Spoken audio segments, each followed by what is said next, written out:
Assalamualaikum warahmatullahi wabarakatuh. Kita kembali ke lanjutan tentang doa. Di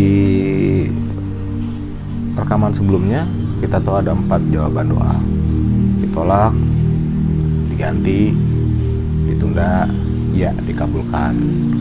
Dan itu semuanya adalah hak Allah, hak yang maha kuasa, haknya Gusti Pangeran, haknya yang widiwase, ya apapun yang namanya, itu hak yang maha pencipta, hak prerogatifnya Allah untuk mengabulkan doa.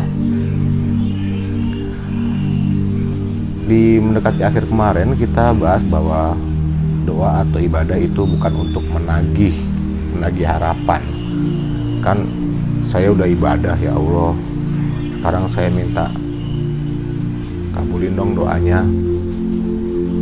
Kalau kondisinya begitu, itu sama dengan pamrih ya. Itu yang saya bilang di judul, kenapa harus mendikte Allah. Jadi banyak pula orang berdoa, saya mau ini ya Allah, mau ini ya Allah, mau ini ya Allah. Anda yang mau atau Allah yang mau? Nah sekarang mana yang lebih baik? Betul, walaupun doa adalah proposal yang kita ajukan pada Allah, pada Tuhan, caranya itu loh yang menurut saya sih mesti ada satu koreksi ya. Dan selalu saya bilang di semua rekaman saya ini, saya membuat disclaimer bahwa ini adalah pendapat saya pribadi dan bisa saja berbeda dengan yang lain-lainnya, dengan rekan yang lain. Dan saya selalu mengundang, kalau Anda punya pendapat yang berbeda silakan tulis di komen, terutama jika Anda memang melengkapinya dengan dalil-dalil. Di sisi lain juga, apa yang saya lakukan rekaman ini itu nggak ada teksnya, natural aja mengalir, sehingga kalau ada kata-kata yang memang berulang, kata-kata yang salah-salah dikit, ya biarin aja. Yang penting Anda bisa memaknai kalimat ini. Dan ini terutama saya hadiahkan buat anak-anak saya dan cucu saya. Jadi kalau Anda memang nggak sengaja dengar rekaman ini, ya ini salah satu cara untuk kita belajar bersama. Baik, kita kembali lagi. Ada orang bilang begini, ya Allah, ya Allah, ya Tuhan, saya sudah ibadah rajin, tapi kok tetap miskin ya. Memang beda tempatnya antara ibadah yang Anda lakukan ya dengan hasilnya. Hasil akhir kan itu urusan Allah. Anda hanya berdoa, berusaha. Lah kalau misalkan Anda seolah-olah merasa harus dikabulkan, itulah yang saya bilang, yang menjadi hamba itu siapa? Yang menjadi Allah itu siapa? Anda hamba Allah atau Allah hamba Anda? Jadi ya nurut aja. Mungkin aja kita pemahamannya belum sampai ke arah tersebut.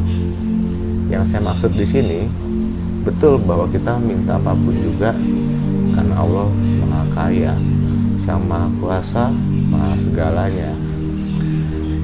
Dan rata-rata apa yang didoakan itu terkait dengan materi, kebendaan, suatu tujuan ya. Bahkan banyak pula, saya sih nggak menyalahkan ya, saya justru sedang mencari suatu ini ya, kebenaran dari dalil yang saya sendiri juga nggak jelas. Saya juga mesti belajar. Contohnya gini, kalau doa itu mau terkabul, maka lakukanlah ibadah tertentu, bacalah doa-doa tertentu.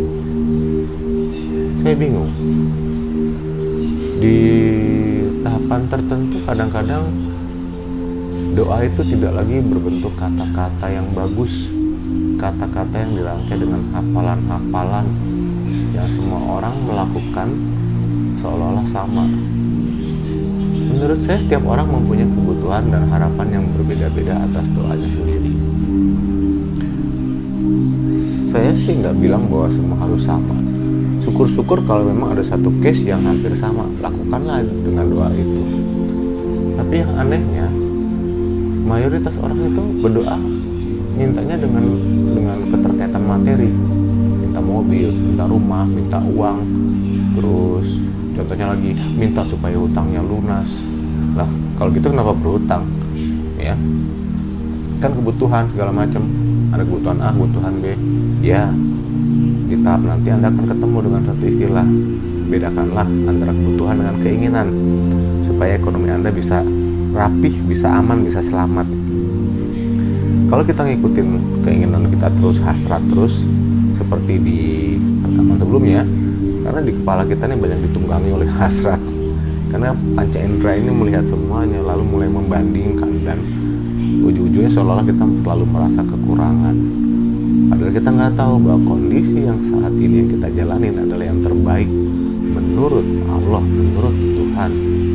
Walaupun belum tentu terbaik menurut Anda, mungkin Anda hanya belum tahu. Nah, itulah yang saya simpulkan untuk saya sendiri. Yang bahayanya pada saat berdoa itu membandingkan dengan ukuran apa yang orang lain dapatkan. Contoh, ya Allah Tuhan, saya mau ini. Kenapa? Karena saya pengen punya ini. Kenapa? Karena teman saya punya ini. Apalagi terkait dengan jabatan, rebut-rebutan, kayaknya takut kurang gitu.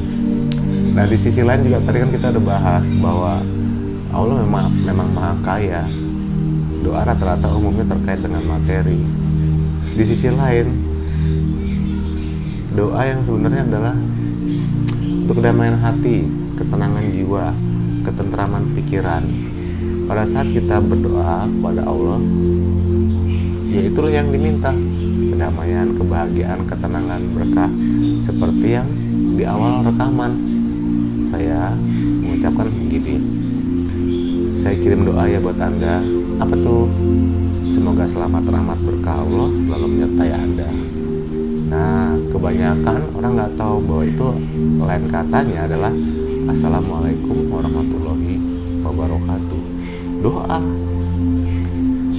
Nah, rekan-rekan sekalian, sahabat sekalian, putra-putri saya, cucu saya, kalau seandainya misalkan semua doa itu dikaitkan dengan materi, nanti kita bisa terjebak. Contohnya gini, doa adalah pancaran frekuensi atau energi, dan vibrasinya itu bisa tidak terbatas. Tergantung tadi di awal kemarinnya, tata caranya dulu, tata cara kita berdoa. Mungkin kita diminta untuk membersihkan pikiran, mensucikan hati, seperti di situ. Dan doa kita itu direspon loh oleh alam semesta.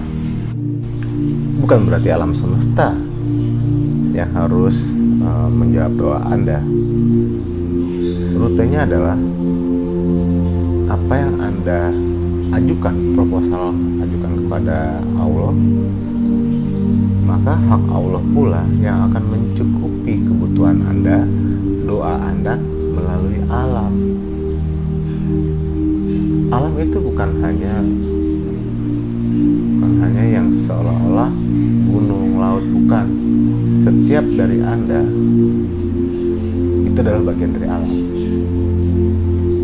Di Anda sendiri, hanya Anda yang sesungguhnya Anda, aku, sejatinya, saya. Anda harus temukan di mana sampai Anda itu tahu bahwa Anda benar-benar adalah Anda. Karena yang lainnya adalah alam bagi Anda. Mata, tangan, hidung, jantung, paru-paru itu adalah alam, bagian dari alam. Nah, itu menarik, makin dalam lagi. Sehingga pada saat kita berdoa direspon oleh alam, ada satu aturan yang kita mesti pelajarin. Begini, penting sekali nih. Semua adalah makhluk kecuali Allah. Saya ulang dengan bahasa yang berbeda. Semua adalah makhluk kecuali Sang Maha Kuasa, kecuali Sang Maha Pencipta. Jadi itu semuanya adalah bagian dari alam. Hanya mungkin mata kita tidak melihat bahwa sesungguhnya nafsu juga adalah makhluk. Rasa takut pun makhluk, ilmu pun makhluk. Semua ngeblend, tercampur, ya. Kita sebut energi, dan energi itu searching, dia akan mencari energi yang sama juga. Sehingga kita nih kadang-kadang nggak tahu ya, saya berdoa ini kepada Allah yang apa. Pada saat kita punya banyak permintaan, ternyata kita beranggapan bahwa seolah-olah Allah kita harapkan, kita minta, karena ada ketentuan di situ apapun diminta ya. Tapi hak Allah pula yang melalui alam semesta untuk menjawab doa Anda. Pada saat semua frekuensi itu bercampur lalu dirapihkan melalui jalur alam sehingga yang cocok untuk Anda, maka frekuensi itu akan bertemu dan akan mewujud.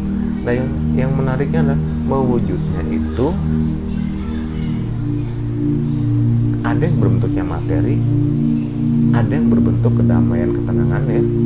Anda tinggal pilih yang mana. Kalimatnya adalah Bismillahirrahmanirrahim, dengan nama Allah yang Maha Pengasih lagi Maha Penyayang. Seperti saya ungkap sebelumnya, itu adalah paket bahwa Sang Maha Kuasa adalah yang Maha Pengasih sekaligus yang Maha Penyayang. Bisa saja seseorang tidak perlu beribadah, tidak mengerti urusan keimanan segala macam yang sesuai tatanan ya, katanya tatanan itu, tapi kok dia bisa kaya, hidupnya berkelimpahan materi, gaya hidupnya bagus, karena memang ternyata antara materi yang dia doakan itu berbeda dengan apa yang dia rasakan. Sehingga bisa saja orang diberikan banyak hal tapi belum tentu disayang, sehingga selalu saja merasa kekurangan, selalu merasa kurang banyak, selalu merasa kurang hebat dan lain-lain segala. Sehingga bisa saja apa yang dia peroleh itu mencukupi, bahkan berlebihan, lebih-lebihnya lebih. Di sisi lain dia bisa saja merasakan kekurangan jiwa, kekosongan jiwa. Ada rasa ragu, rasa khawatir, rasa takut, segala macam. Di sisi lain juga ada orang yang disayang,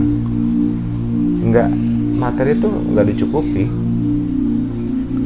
karena itu hak Allah, tapi dia disayang, nggak kena sakit yang berat-berat, nggak banyak musuh, nggak dibenci orang, nggak diomongin orang, dunia seolah-olah seluas langkahnya dia, rumahnya selebar hati dia. Jadi kemana-mana orang menerima dia dengan baik karena dia bukan ancaman buat orang lain, tapi dia miskin. Itu pun kembali kepada orang tersebut.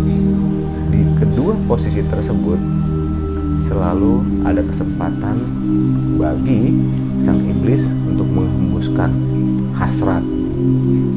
Bisa saja misalkan melalui pasangannya yang yang berlebihan tadi, kurang, maka jadilah tindakan yang melanggar hukum, melanggar norma untuk mendapatkan kekayaan yang berlebih. Dia takut kalau nanti terbuka bahwa dia melakukan dengan cara yang salah. Oke, kita tahu itu seperti apa. Misalkan korupsi, misalkan supaya lebih, kemudian doanya pengen cepat dia bersekutu dengan makhluk lain, alam lain untuk meminta kekayaan, terutama seperti contohnya yang kita dengar untuk di jalur-jalur kepangkatan. Jalur-jalur kepangkatan itu contohnya di politik, di urusan kerja. Ada loh yang pakai tata cara tertentu yang di luar tatanan yang sudah diatur, dicontohkan oleh agamanya.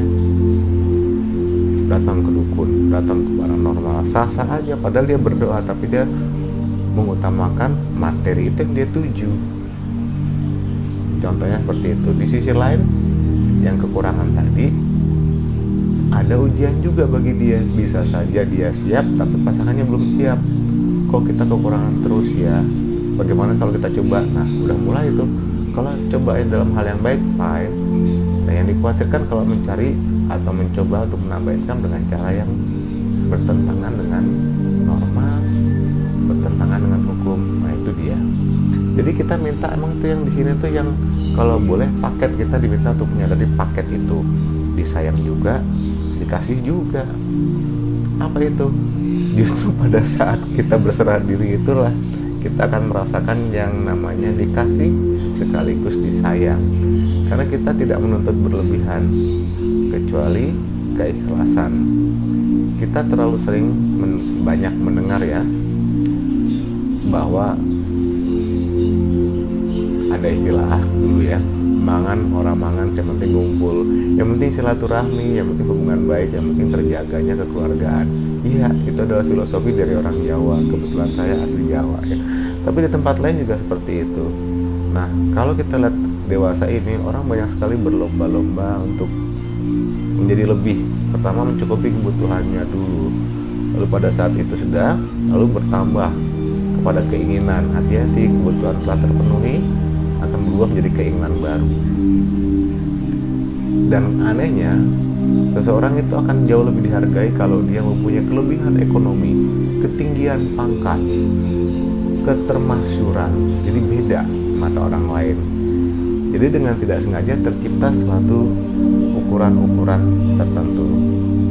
Nah, itu semua memang benar dimulai dari doa. Dari mana doa itu berasal? Sesungguhnya doa itu berasal dari hati dulu kalau saran saya ya.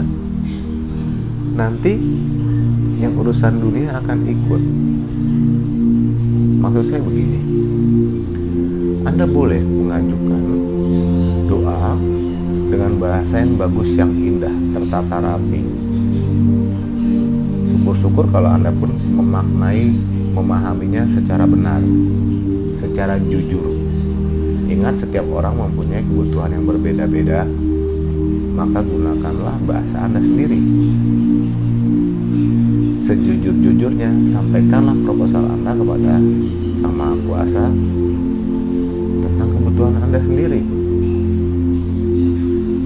Apalagi kalau itu ternyata doanya bukan hafalan, ya, karena memang benar-benar apa yang Anda butuhkan sendiri.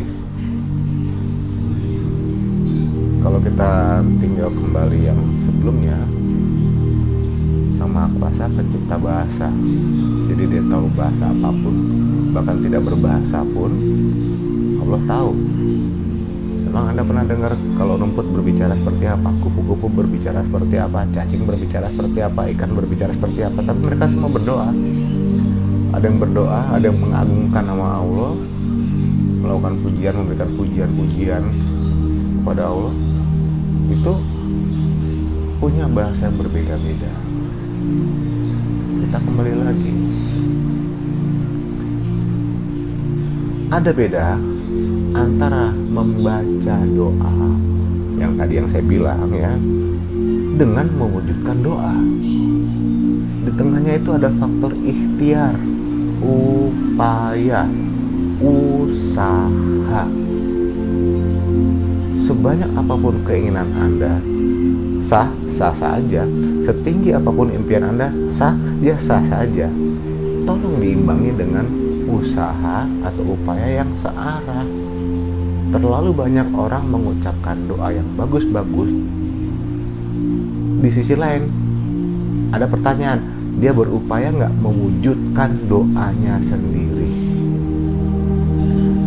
Atau lagi ya, yang pernah saya alami di periode sebelumnya, saya sampai malu untuk berdoa, saya sampai takut. Kenapa? Bukannya saya sombong, saya hanya takut. Karena pada saat saya nggak berdoa, saya mengikuti aliran energi, aliran kehidupan, mengalir di kehidupan. Itu kok semua seolah-olah sudah dijamin oleh Allah. For information, terlalu banyak orang yang berdoa menurut kelebihan materi. Boleh nggak itu? Ya boleh-boleh aja, sah-sah saja. Baiklah, mari saya tanya kepada Anda, di antara para nabi-nabi semua, apakah hanya Nabi Sulaiman yang diberi kelimpahan materi? Bagaimana dengan nabi-nabi yang lain? Apakah Nabi Anda sebelum dia wafat, apakah dia berkelimpahan materi? Lalu ini ada satu rahasia, apakah materi menjadi tujuan? Karena di balik itu ada satu kalimat manipulatif. Saya harus kaya supaya saya bisa bantu orang banyak. Lalu saya tanya, kalau nggak kaya lu nggak bantu orang? Bukan baik. Kalau kaya maka kita punya banyak kesempatan untuk membantu secara lebih. Kalau misalkan Allah nggak ngasih lu kekayaan, karena itu semua hak Allah, lu nggak berbuat baik. Karena lakukanlah kebaikan itu karena benar. Bukan nunggu sesuatu kalau udah lebih baru bantu. Bantu aja. Toh tanpa materi pun Anda bisa bantu kok. Ringankan langkah, ringankan tangan, ringankan lidah untuk berdoa, mendoakan dia, itu udah bagus. Dan begitu banyak aliran-aliran yang lain, seolah-olah materi adalah solusi adalah uang. Banyak loh kalimat yang tersembunyi. Tapi tanpa uang kita nggak bisa ngapa-ngapain. Seperti itulah kurang lebihnya ya. Anda tidak butuh uang tapi segalanya butuh uang, macam-macam. Saya nggak ngerti dari mana tiba-tiba kok bisa ada kalimat begitu kok menyangkut di otak manusia, lalu sampai melupakan kondisi perasaannya, bahwa ternyata perasaannya dulu yang diajukan kepada Allah. Rasa sayang kepada orang lain, ya lakukanlah suatu kegiatan yang memang bisa mewakili. Nggak selamanya harus dalam bentuk uang kok. Ada bagus, nggak ada yang nggak masalah, bantu-bantu aja. Jadi selama otak kita ini masih terikat kepada kematerian, keduniawian, itu seolah-olah solusinya ada di situ. Saya tidak anti kemapanan, saya juga tidak anti kekayaan. Saya akan terima aja kalau memang udah waktunya. Sebagai contoh orang dagang ya, berikanlah produk terbaik, berikanlah pelayanan terbaik, berikanlah harga yang terbaik, berpromosilah secara baik, lalu maka terpaksa sukses. Saya ulang, lalu maka terpaksa sukses karena orang suka produknya, suka harganya, suka pelayanannya, sikap waktu melayani juga bagus. So, lakukanlah itu. Maka kembali lagi, mengucapkan doa berbeda dengan mewujudkan doa. Yang lebih menariknya, ucapkanlah doa yang bagus dan bertindaklah dengan cara yang baik dan benar. Kayak gitu maksudnya. Nah, balik lagi, karena Allah tuh maha pengasih lagi maha penyayang. Dilihat tuh satu wilayah, wah itu miskin semua, berarti Allah nggak sayang sama dia. Itu tetangga gue miskin, oh gue juga miskin, berarti Allah nggak sayang. Salah. Kasih sayang Allah bukan karena materi. Anda salah lihat lagi. Kalau gitu gimana? Kembali lagi kepada cerita-ceritanya zaman dulu, pendahulu kita, para nabi. Selain Nabi Sulaiman, siapa yang kaya? Dan apakah benar bahwa Nabi Sulaiman pun pernah di dalam posisi dikurangi dulu semuanya? Sah-sah saja. Disitulah alam punya cara untuk menata. Tentu semua atas izin Allah. Alam tuh hidup loh. Dia tuh energi juga. Oke, baik. Saya menyampaikan muter segini banyaknya supaya Anda menyadari, supaya tidak terjebak doa itu terkait dengan materi. Bukan itu. Nanti di dalam sesi berikutnya saya akan membuka apa yang disebut sukses, apa yang disebut bahagia. Itu pun semua sifatnya subjektif. Nah, rekan-rekan sekalian, saya hanya mau mengajak, doalah untuk orang banyak, berdoalah untuk orang-orang sekitar Anda, berdoalah untuk kebaikan semuanya. Karena doa itu nanti akan terkumpul, sejalurnya sama, tiba-tiba semuanya menjadi bagus. Anda pun akan terbawa baik juga untuk menikmati keadaan. Kebanyakan orang berdoa itu secara egois untuk dirinya sendiri, untuk keluarganya, untuk kelompoknya, atau untuk golongan tertentu ya. Wah, kalau dia bukan orang yang ada di dalam organisasi saya, partai saya, nggak saya doain. Jadi saya pun mau menolong orang karena dia satu partai sama saya. Saya pun menolong orang karena dia satu suku sama saya, lihat matanya sama, kulitnya sama, baru saya bantu. Kan gak begitu.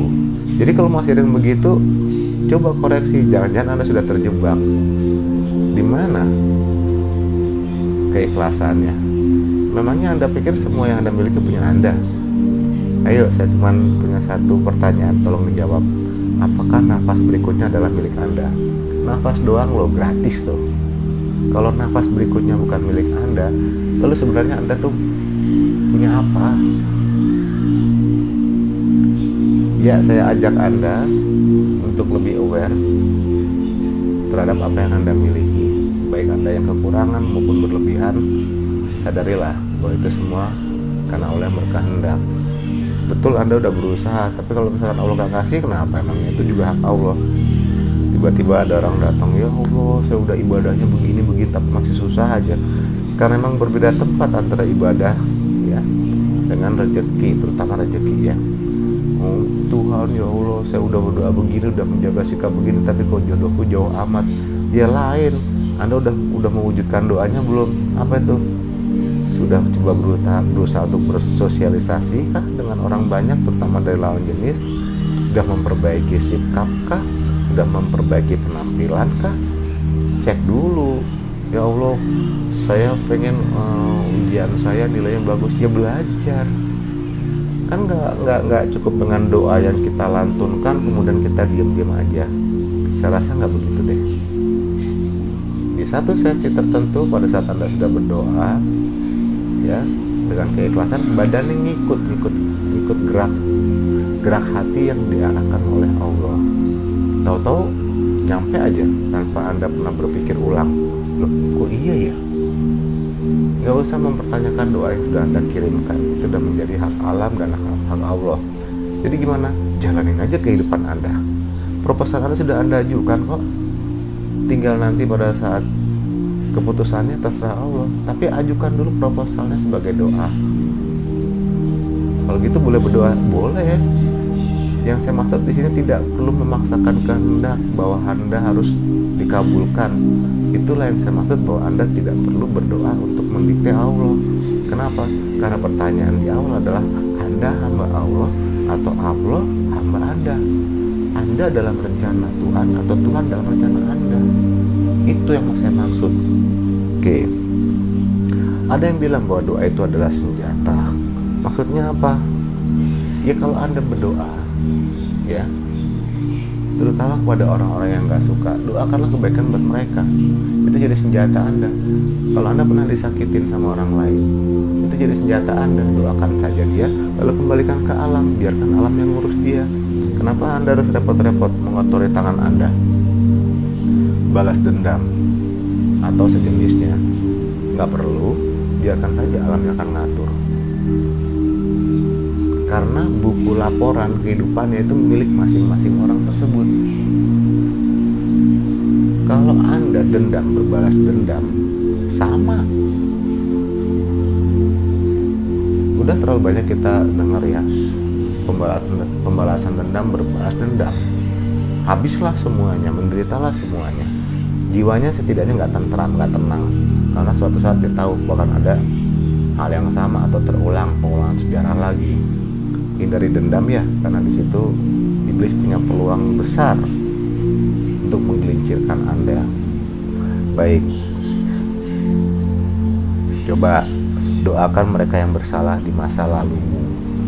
Jadi kalau kita ingat nih ya, ada orang yang pernah bersalah kepada Anda benar-benar gak suka dengar namanya aja, Anda panas dingin, pengen rasanya mencabik-cabik, merobek.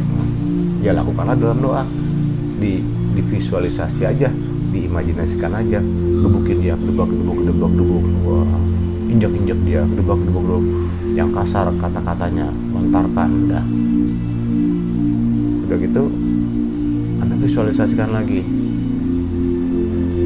makanlah dia, tepuk pundaknya, beri jabat tangan, keluarkan kalimat, ya, di masa lalu saya memang pernah tidak suka dengan caramu menghina saya.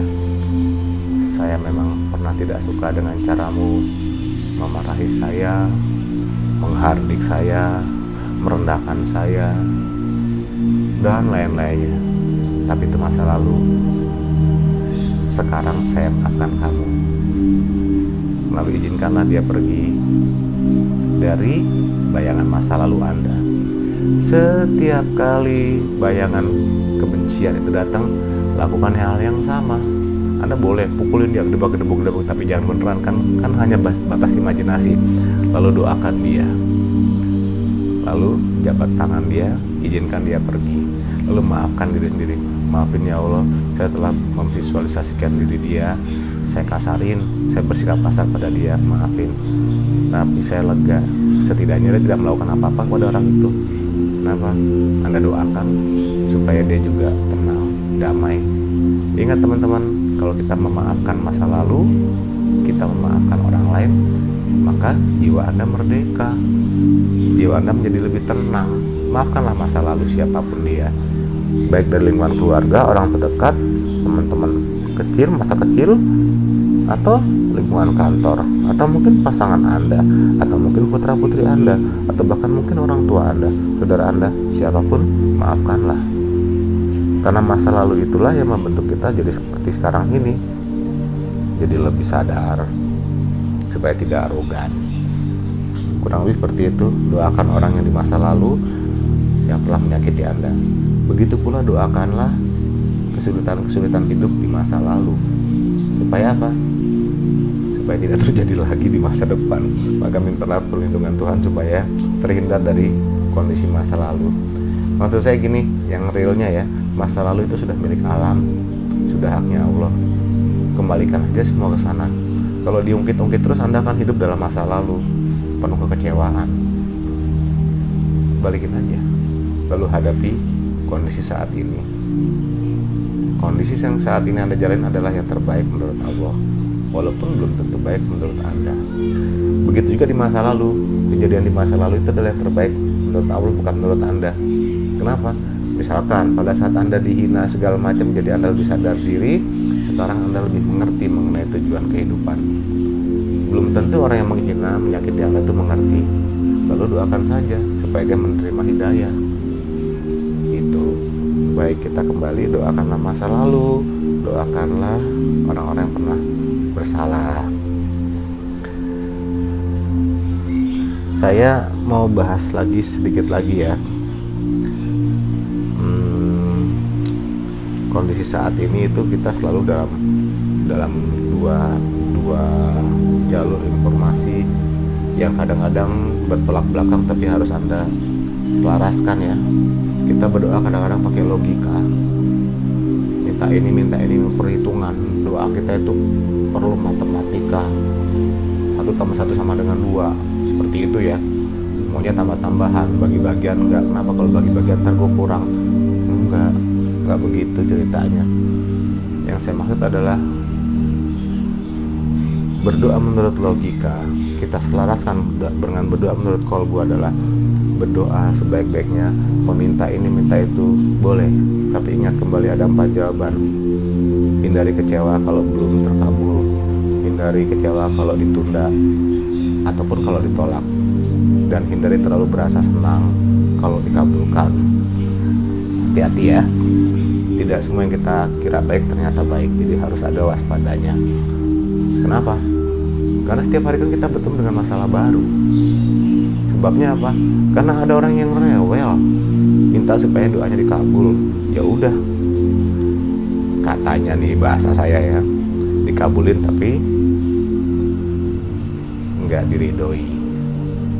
Contohnya gini, ada orang juga mau nyolong pakai doa dulu supaya nggak ketangkep.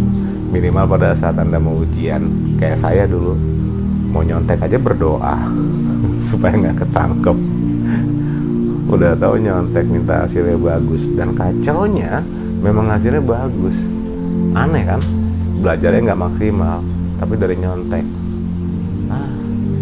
Kacau, dan belum tentu itu menjadi berkah. Jadi gimana sih harusnya sih? Ya berdoa juga, jalanin usahanya juga. Enak aja semuanya mau yang serba instan ya.